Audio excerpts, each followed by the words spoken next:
Hi there, and welcome to game number 11, and the decisive game at that of the World Chess Championship match in Sochi, Russia, being played between Carlsen, the defending champion, and Anand, the challenger. In this game, the 11th game, Carlsen had the white pieces, and being the second last game, he also had a one-game lead, 5.5 to 4.5 going into the match, and Anand needed the win to be able to pull level with Carlsen, and Carlsen needed a win to be able to win the match outright and not need to go into the 12th and final game of the match facing Anand with the black pieces. So without further ado, let's see how the opening of this game developed. And it's hit off with Carlsen once again playing e4, with e5, knight f3, knight c6, and we have the Spanish defense. But not to be outdone, seeing that Anand definitely does not want to be looking at a game that will be able to give Carlsen any sort of major chances whatsoever. He once again plays the Berlin, or for want of a better word, Berlin wall defense. Now, this will be the 5th time in the match that we've got a Berlin, and the only other opening that Anand played with black during the course of the match was a Sicilian, and he lost that game as well. So we've got a Berlin defense, and we just stood Anand very well with a good number of draws, and the last thing that he can afford to do is lose this game and the match outright. So therefore he chooses the opening that tends to go towards draws, with a quick switch from the opening straight across into a drawn endgame without very many moves passing in between. And the game continued with castles. Knight takes e4, d4, knight d6, so knight d6, yes. Then it was bishop takes c6, d takes c6, d takes e5, knight f5, queen takes d8 check, king takes d8 with the king once again trapped in the center of the board, h3, bishop d7, knight c3, h6, b3, king c8, bishop b2. Now it must be said at this stage that this is all an opening that Anand himself has played before with the white pieces against Nakamura in 2010. And in that game, Nakamura's 12th move continued with b6, rook ad1, knight e7, rook fe1, and c5, and that game was eventually drawn. Anand no doubt was pretty sure that Team Carlsen had been analyzing that game in great depth. So instead of playing b6, he came back with c5, and then rook ad1 and b6 for Anand. Now it must be said that in this position, Carlsen sunk into a think for 10 minutes. Possibly the one of the suggestions was that he was maybe already at move 13, already outside of his home preparation, and he was trying to figure out how to place his pieces. Or for that matter, he had a number of different options within his home preparation, and he was trying to make some final calculations before deciding which line to play. But during the course of the long think, it was possible to look up in the databases and notice that Kokorev versus Leko in the Russian Team Championship earlier this year was also a fairly dull, boring and drawn game that continued with 14 knight d5, a5, knight d2, knight e7 and knight e3, and as I said, continuing very simply into a very drawn position. And just something very interesting to remember for the future, take a look at, in this position, what Leko's queenside pawn structure is looking like. But just bear that in mind for down the line. So getting back to the game in hand, after his 10-minute think, Carlsen continued with rook on f to e1. Anand played bishop e6, knight d5, and then this might have been also part and parcel of that long think that Carlsen was doing just a couple of moves ago, when he uncorked a really interesting approach of playing g5. Sorry, my humble apologies, maybe it was Anand that played g5, which is an interesting approach.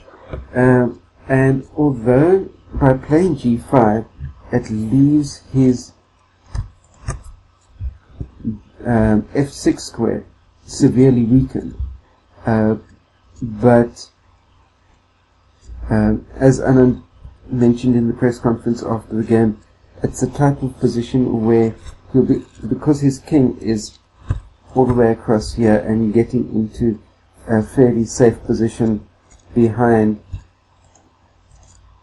these queenside pawns, having a knight placed on that f6 square will not be that much of a hindrance to his prospects of being able to equalize the game.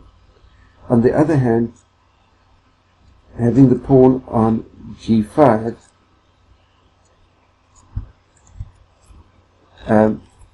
is able to exert control over this f4 square and essentially cutting off Carlsen from being able to set up reinforcements of his fairly isolated looking e5 pawn. So, and also for that matter, the white's pawn majority on the king's side has been effectively stymied. So the game here continued with c4, king b7, king h2, a5, a4, knight e7, g4, and knight g6. So far so good for Anand.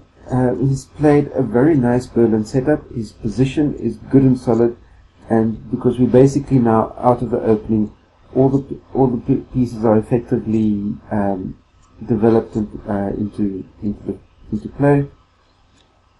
Obviously, White, in a typical Spanish type of opening, has got his rook centralized onto d1, e1 to be able to exert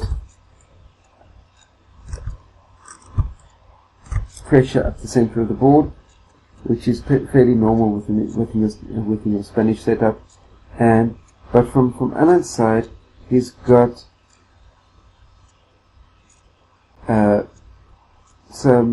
his pieces developed into nice solid positions. For instance, even this as yet undeveloped bishop is able to give cover to the pawn on h6, as well as to his pawns and chain sitting on the queen side as well. So from that point of view, his pieces are fairly well developed. Yes, it's true, White does have more space, but you can't really say that there's a clear route for White to be able to make any type of a breakthrough and crack the wall. So from that perspective, you can say at the moment is that Anand's solid Berlin setup out of the opening gives him a situation of something that is completely at least equal in this situation. And here Carlsen continued with his king to g3, bishop e7, knight d2, rook hd8, knight e4, bishop f8, knight e to f6. And Anand's next move was taken as a complete bombshell, and to such an extent that as Anand hit the clock after playing his next move, Carlsen's head rocked back on his shoulder and he looked up towards the roof of the auditorium in complete shock. It was a bombshell that shocked Carlsen, it shocked the commentators, it shocked all of us, because not one of us saw this move coming. And that was the stunning b5. And it's beautifully timed, because first and foremost, the pawn can't be taken, because then white immediately looks to be standing worse in a 4 versus 3 queen side pawn situation. And if the pawn is taken, it just then reduces that down into a 3 versus 2, plus Anand's got the rook on the a file that's backing up the a5 pawn. So taking that b5 pawn is simply out of the question, and for that reason, after another good long think, Carlsen came back with bishop c3, which is the strongest idea for white to ignore the pawn, because, for instance, as I mentioned, taking the pawn would result in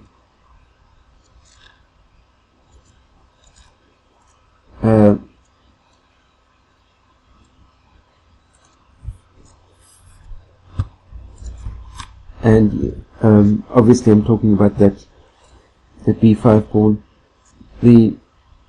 Taking the pawn with the a pawn would just lead to a4, b takes a4, rook takes a4. Now suddenly the rook's up into behind the black, into behind the white pawns, and that c4 pawn is going to be falling in fairly short order. And with rook c1, knight f4, knight takes f4, g takes, king takes, rook d2, and black, as you can see, is clearly better in this situation. And for that matter, the other option would have been, if white had taken with the c pawn, then it's c6, b takes, king takes, and now it's going to be white's pawn sitting on b3, which is going to be the problem and the target, with black being able to quite easily swing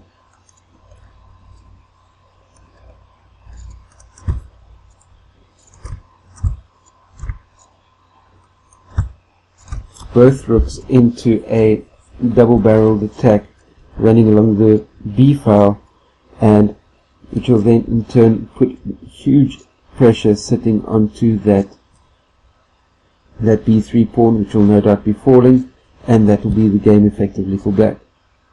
So going back, Carlsen managed to play the only possible strong move in the situation, which was bishop to c3, and now black comes with b takes a4, b takes a4, king c6, king f3, rook on d to b8, which was played after a 22-minute think. the idea from playing rook to d8 is not bad per se, but it needs to be followed up by good, strong, powerful moves immediately after, and that is where things lost the plot ever so slightly. And here Carlsen came with king to e4, and here's a situation where after king e4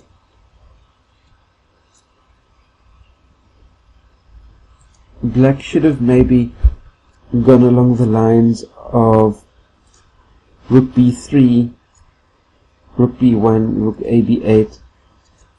As I mentioned earlier, achieving that pressure down the b file, which is now an open file, as opposed to when it was attacking the potential of the b3 pawn.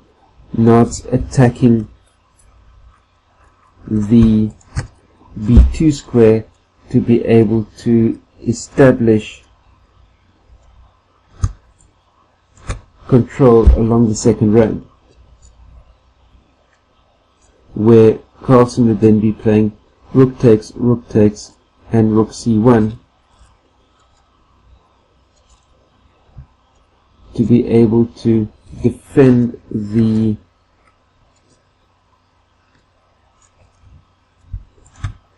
bishop from being not only attacked but dislodged. But this position would be entirely playable for both sides, even though white has some a bit of an annoying pressure build up against that a5 pawn. But again, this is entirely playable. Here instead, Anand thought he had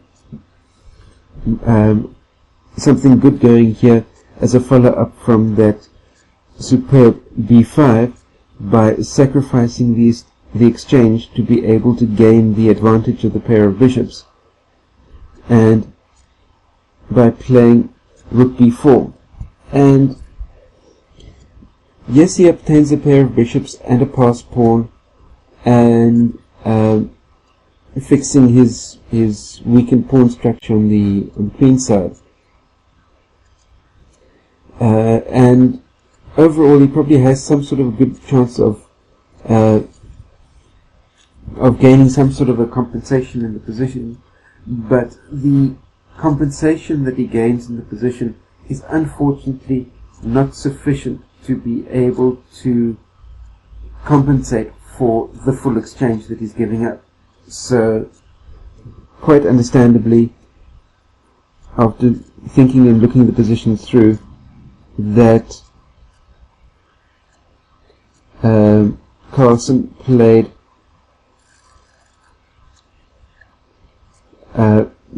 took the bishop on a4. But now here's the interesting thing, is that if Anand wanted to with the exchange of the sacrifice, he absolutely had to back up the sacrificing of the exchange with as active a move as he possibly could, and that would have been the incredibly strong a takes b4, opening up the line for the black rook to hit down on the a4 pawn and get into behind the white defenses and give an excellent amount of counterplay and chances for black, because with the pawn sitting on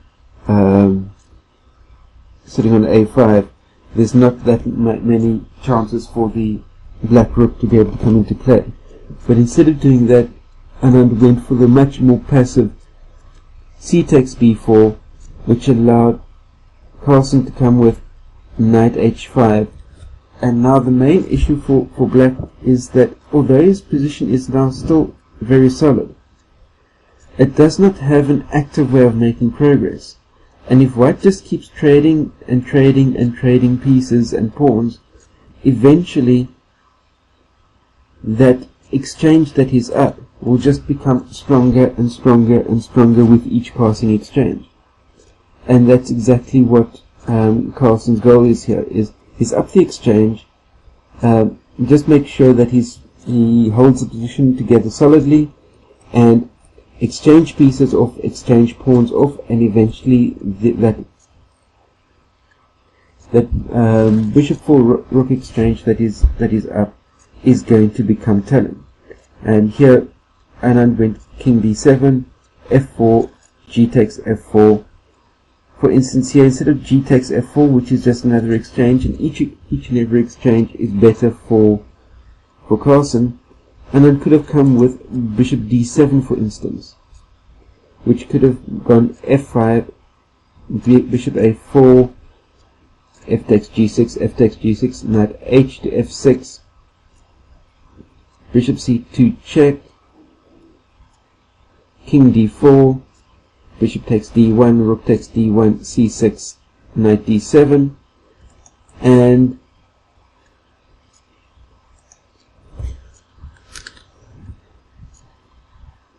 looking at the and ignoring the pawn attack on the d5 square gives white some good initiative and the possibility of two really strong passed pawns. But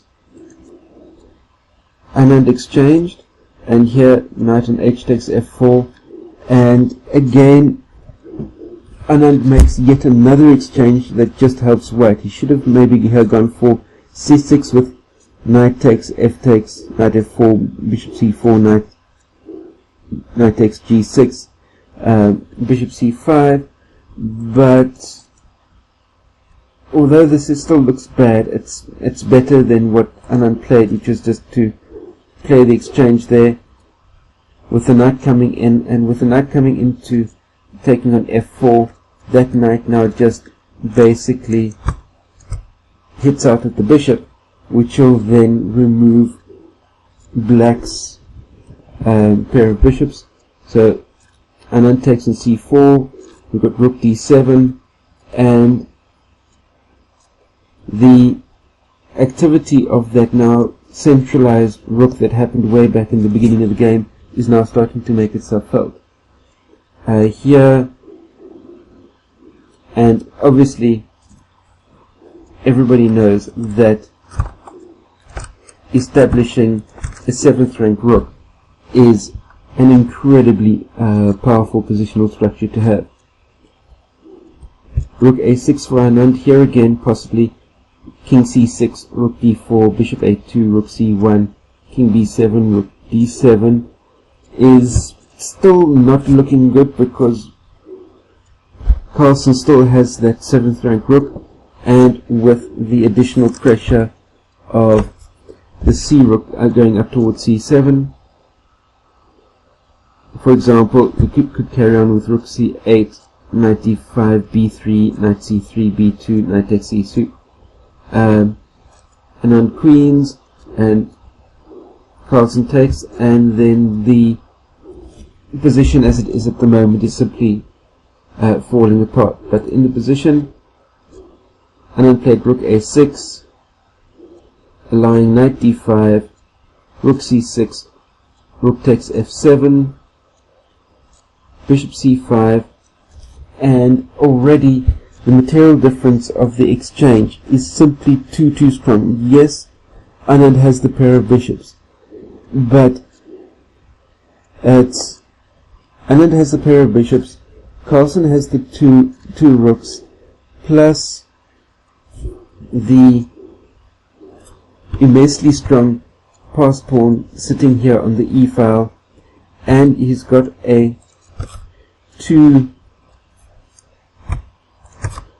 versus 1 king-side pawn situation, which can be easily exchanged off into having not only a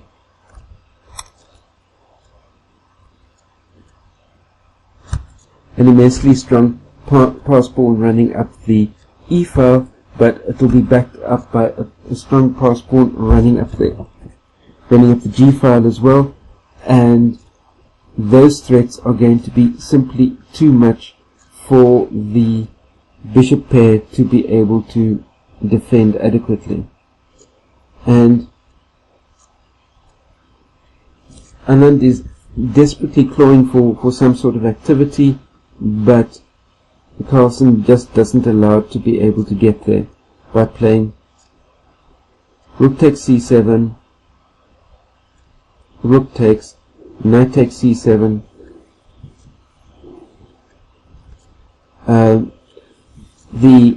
Obviously in this situation the knight can't be taken, because for instance if king takes c7, rook c1 is an instant loss, with b3, rook takes c4, b2, rook takes c5 check, and then the rook simply goes to b5 in the next move to mop up the b2 pawn, and it's all completely lost. For that matter, playing b3 by playing b3 straight away, that doesn't really help either, because white can play knight d5, b2 and e6, and the pawn sitting on b2 isn't going anywhere, because the b1 square is being covered adequately by the rook, and if the knight comes back down to c3, it's covered two ways, and it's simply not going to be going anywhere. So here Anand, obviously not taking the knight, plays his king to c6, and this allows the knight to hit out superbly onto b5, which again is bishop takes, a takes, and the king takes on b5. So remember what I said earlier, each and every single exchange just makes the strength of white's exchange stronger and stronger and stronger, and it's showing, and it's even more telling at the moment. So now that the pieces have been exchanged down, even if it meant giving up his queenside pawns in the process, it's this telling exchange that's happening now. And the next thing that needs to be set up for Carlsen, and bearing in mind we're on move 39 and just coming up to the first time control, the next thing that Carlsen needs to do is to take these two pawns and exchange one of them off for the h6 pawn, so that he can be pushing through with his two passed pawns on the king side of the board. And here Carlsen played e6, b3 for Anand, king d3, which will be very effectively cutting off the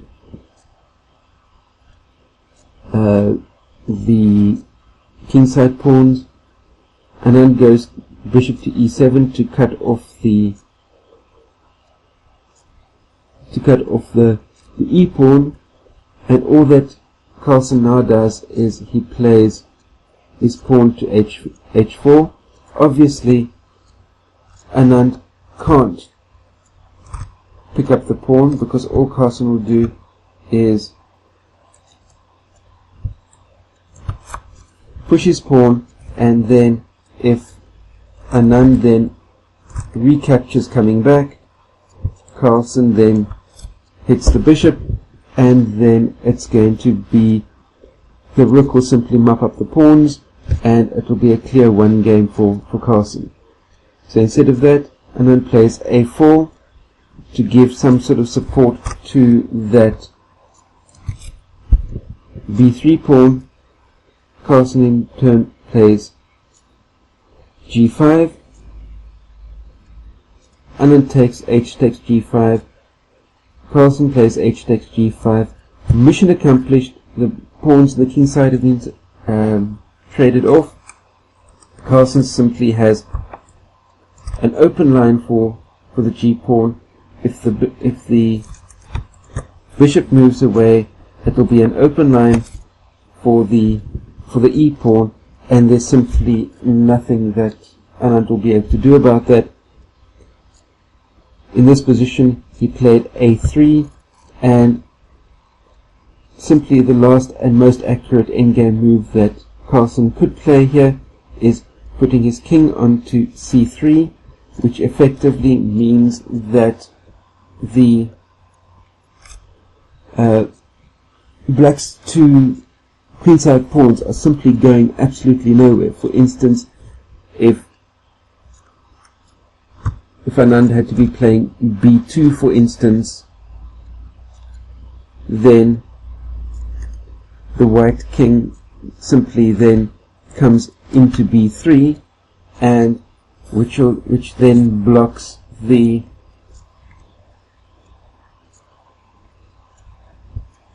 a4 square, so which means that the a3 pawn falls on the very next move, and the b2 pawn is stuck there because the rook is covering the b1 square, so that pawn can't queen at all, and all that white would then need to also do is get the pawn up onto the g file, and that would be the game.